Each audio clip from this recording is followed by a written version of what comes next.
Un instante contigo, con Danis Rodríguez, nosotros. Entonces, aquí no hay vuelta, aquí no hay juego. Si nosotros somos serios y abordamos el asunto con responsabilidad, si no morimos en el yo, que es lo que el Cristo nos dijo, niégate a ti mismo, entonces no podemos despertar en el amor, no podemos despertar la conciencia, no podemos ser copartícipes de la divinidad en sus templos directos, en su divinidad de amor, de virtud, de rectitud. No tendríamos acceso a la gran familia de la luz, entonces estaríamos en tinieblas, en el yo, en el error y en el dolor como lo estamos. Entonces, ¿cómo quedamos con eso de que somos cristianos? Necesitamos reflexionar. Ahora, continúa aquí en el versículo 12 del capítulo 3 de la epístola a los Colosenses. Vestíos, pues, como escogidos de Dios, santos y amados, de entrañable misericordia, de benignidad, de humildad, de mansedumbre, de paciencia, soportándoos unos a otros y perdonándoos unos a otros, si alguno tuviera queja contra otro, de la manera que Cristo os perdonó, así también hacedlo vosotros, y sobre todas estas cosas vestíos de amor, que es el vínculo perfecto, y la paz de Dios gobierne en vuestros corazones, a la que asimismo fuisteis llamados en un solo cuerpo, y sed agradecidos. Hasta el versículo 15. Interpreto. Aquí aparece la clavícula de la tejedora, del misterio magnum del universo, oculto en el telar de Dios, y que está especificado en forma de símbolo en el sello de Salomón, con sus dos triángulos entretejidos. Esas son las tejedoras. Esto es algo trascendental, porque aquí vemos la fuerza que desciende y la fuerza que asciende. Se unen en el templo, corazón simbólico del iniciado, del adepto, del cristiano verdadero. Y esto es realmente el proceso, el martirio de la cruz, porque este vestido, este traje de bodas del alma, es tejido en fuego, tallado en luz, desde la roca, desde las profundidades de nuestro real ser interior profundo. Surge esa llamarada que debemos encauzar, que debemos organizar, que debemos estructurar, para así edificar el templo interno, la Jerusalén celestial, y comenzaríamos con la piedra angular, con esa que desecharon los edificadores del tiempo, con esa que desecharon los edificadores del templo y que está simbolizada por los antiguos como la piedra cúbica de Yesod o la novena esfera o la piedrita en la catedral de Notre Dame, en su mármol, en su piso, en su mosaico. Solamente edificando el Cristo íntimo dentro de nosotros somos salvos. Pero esa edificación implica obra, que es lo que estamos hablando. Y esa obra contiene el amar. El amar en sí es inherente al amor, que deviene de nuestro Cristo íntimo, que es el amor, y que nos hace partícipe de él. Así entendido, así es. No entendemos eso, estamos equivocados porque no sabemos, porque no sabríamos cómo aplicar la fórmula. Sin embargo, el amor tiene niveles. Lo importante es obrar. Para ello existen 3 clavículas y una de ellas es la caridad universal, la bondad, el amar a nuestros semejantes, el dar la vida por ellos, el servirle. Considerando todos estos aspectos, comprendemos entonces de que al planteársenos el tema de la vestidura, del vestíos, comprendemos que la carne no es realmente un vestido de luz, sino que es un vestido de tierra transitorio y que puede ser convertido en un traje de luz a través del fuego. Entonces, aquí aparece la gran llave de Melquisedec y el INRI y la cruz. Solamente a través de ese jeroglífico, solamente a través de comprender ese jeroglífico, que no es más que la transmutación del agua en vino en las bodas de Canaán, y recordando que el reino de los cielos, dicho por nuestro Salvador el Cristo, que es el que más sabe, es semejante al reino de los cielos, las bodas. Entonces ya decodificamos el misterio de cómo crear esa alma dentro de nosotros, cómo edificar ese templo dentro de nosotros y cómo lograr vestirnos en luz. Porque actualmente estamos semejantes a estar desnudos y que está simbolizado en aquel pasaje edénico y según la ciencia pura lemúrico, hace millones de años, allá en el continente Mu ya sumergido, cuando caímos en la fornicación, también en la desobediencia, por aspirar al conocimiento del bien y del mal y comernos la manzana simbólica. En ese escenario vemos también el matrimonio. Consummatum est en aquel nivel, en el contexto específico, que es tántrico totalmente. Por eso el conocimiento implica lo tántrico. Ahora, también estamos develando con estas palabras el Vajrayana del cristianismo, es decir, el vehículo tántrico del cristianismo. El tantrismo en sí es la ciencia de la supraacción, o en otras palabras, dijéramos traducidas, comprensible, la capacidad de hacer posible las formulaciones trascendentales superlativas de la naturaleza, debidamente comprendidas como clavículas y develadas y llevadas a la práctica. Ese proceso realizador es tántrico. Existen varios tipos de tantrismo. El que estamos mencionando es el tantrismo blanco, el tantrismo luminoso, el tantrismo crístico. El Cristo, en su lenguaje sencillo, lo devela en la voz de nuestro Salvador y Redentor cuando se dirige a Nicodemo y le dice que debe de nacer de nuevo. Esto ya lo hemos dicho, lo hemos comentado en diversidad de programas. Lo importante es que en este recordatorio, una vez más, ver de que no hay posibilidad de otra vía.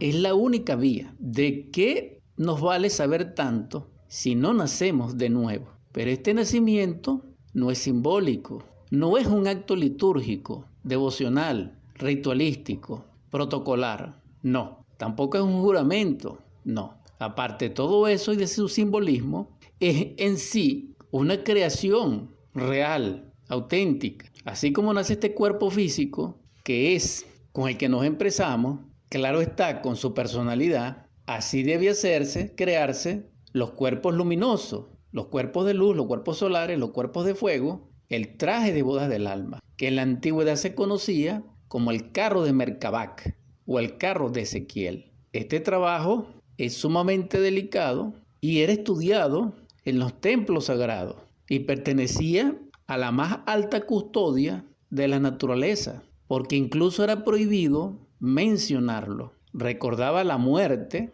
a aquel que lo hiciese. ¿Por qué nosotros hablamos de esto públicamente? Que somos osados y temerarios por amor a la humanidad, al Cristo y por nuestra redención, porque estamos en los tiempos del fin y del fin. Y así debe ser. Esto implica entonces que si estamos en esos tiempos, debemos actuar, debemos obrar, que es el tema que compartimos. Ahora, en lenguaje sencillo, ¿qué podemos hacer? Vamos ahora a hablar del aspecto psicosocial de cómo hacer, de cómo obrar. El hombre es lo que es su vida. Y en esa vida, él es lo que proyecta, porque lo atrae, porque lo tiene en su interior. Así el comerciante vive en el negocio, piensa en el negocio y todo es un negocio. Si entendemos este pequeño ejemplo, podemos entonces colegir de que si en nuestro interior está, en toda nuestra dimensionalidad, el espíritu de amar al Cristo, al Señor y a la luz, así será nuestra vida y nuestro entorno. Esto es irrefutable. Partiendo de este punto entonces, ¿qué puede hacer la audiencia que me escucha, no importa la edad? Reflexionar en el amor, discernir sobre la virtud, analizar sobre la relación social nuestra con nuestros semejantes en la armonía, en la paz, en la felicidad. Cuando comenzamos a hacer este análisis, nos daremos cuenta que estamos fallando, que no sabemos relacionarnos porque tenemos conflictos, discusiones, peleas de distintos niveles, los cuales producen consecuencias que nos hacen sufrir y hacemos sufrir. Y por eso la vida tal vez sea un infierno para nosotros, en vez de ser lo que es un paraíso. Porque es la escuela, porque es el templo, porque es el jardín de recreación. Entiéndese aquí la palabra recreación como volver a crear. Aquí también nos recordamos de que nosotros no entendimos la palabra recrear y pensamos que es distraernos, disfrutar. No, no es solamente eso. Aquí hay una connotación muy especial y nos conecta a través de la ciencia pura a volver a crear dentro de nosotros, en una octava superior, al hombre interno, al hombre psicológico, al hombre de Pablo, al hombre celeste, con su vida. Entonces, cualquiera que me escucha puede en su vida ser distinto. Necesita una determinación y autonomía de voluntad. Necesitaría de su soberanía interior para que lo logre. Vamos a estudiar esto, a detallarlo. Como todos no aspiramos a las grandes realizaciones del espíritu, a aquel que tenga ese anhelo que me escucha de la audiencia, me dirijo. Llamado eres. ¿Cómo lograr entonces en forma más natural y cotidiana este trabajo, esta obra? ¿Cómo haría para amar, para despertar en el amor, para estar consciente? Debo autoobservar mi mundo interno, ya esté solo, ya esté dormitando en la cama, ya esté en la convivencia directa con mis semejantes, ya esté relacionado en el mundo laboral, en la calle, doquiera que me encuentre. Y tengo como propósito, o tendremos como propósito, estudiarnos a sí mismos y de observarnos, de autoobservarnos, de contemplarnos muy específicamente en nuestra naturaleza reaccionaria o, en otras palabras, cómo reaccionamos ante las impresiones de la vida que llega a nosotros del mundo externo. Esto implicaría palabras desagradables que nos dicen, también implicaría palabras de gran satisfacción para nosotros que nos dicen, sinsabores, alegrías, tristezas, tragedias, todo lo que llega a nuestra vida de nuestros sentidos externos e internos, debemos estudiar nuestras reacciones. Esto implicaría que si quiero gritar, no grito, que si quiero pelear, no peleo, que si quiero ofender, no ofendo. Allí se necesita autoobservación, allí se necesita voluntad, allí se necesitaría cierta autonomía. Y en esa autonomía espiritual totalmente, la luz nos asiste y nuestro Padre Madre a través de la conciencia nos asiste. ¿Cómo haríamos en otro nivel, aparte del que mencionamos, para no herirnos, para no sucumbir ante las tormentas del mundo exterior para nosotros, transformando las impresiones que llegan del mundo exterior a nosotros? ¿Cómo es esto? Sería, desde el punto de vista crístico, recibir con agrado las manifestaciones desagradables de nuestros semejantes. Sería igualmente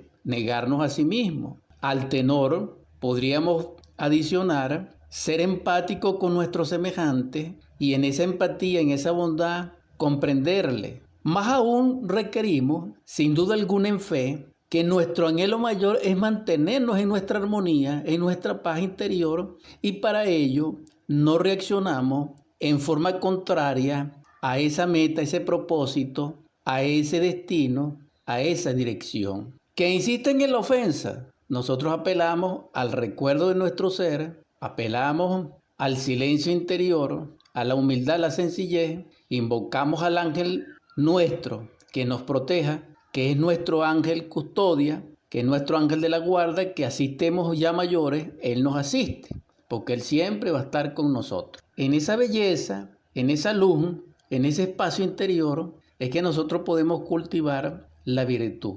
En la medida que desarrollemos la virtud, eso significa que en esa medida estamos estudiándonos en nuestros errores. Y cada vez que avancemos en la comprensión de nuestros errores, avanzamos en el desarrollo de la virtud, de la rectitud, de la capacidad de amar. Y eso lo podemos hacer si queremos hacerlo, si tenemos plena disposición, si pedimos auxilio a nuestro Padre Madre, a nuestro Espíritu Divino para que así sea, y así será. ¿Por qué? Porque tenemos un gran ejemplo al respecto. Quiero referirme en estos momentos a los grandes pecadores que se transformaron de hecho y en hecho. Uno de ellos muy ilustre es Saulo, en el paso de Damasco.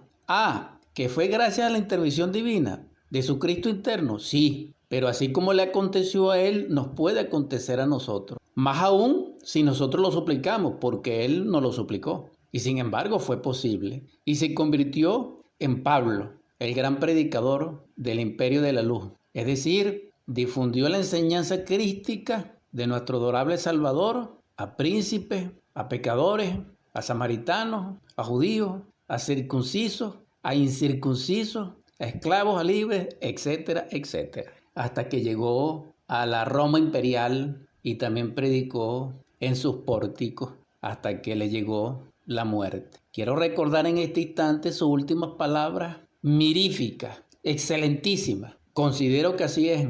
El vivir es en Cristo y la muerte es ganancia. Más o menos así. Esto es una belleza y esta belleza nos conecta realmente con la transformación de las impresiones. Por eso es que la gran obra era enseñada en la antigüedad, en el sigilo del misterio, del silencio, en las criptas profundas, en las grandes gargantas de las montañas, donde estaban los templos tallados de la sabiduría, del corazón, y allí, a los pies de las divinidades, se estudiaba la gran obra, y el fundamento era la transmutación, porque la síntesis de la gran obra está en la transmutación del agua en vino, y está en la transmutación de las impresiones. ¿Por qué? Porque el Cristo jamás ofendió. Fue extremadamente ofendido, sí, pero él, contemplando su propia naturaleza, en serenidad, paz, brindaba amor, en aceptación, en humildad, y nunca profirió una ofensa a su ofensor. Él nos enseñó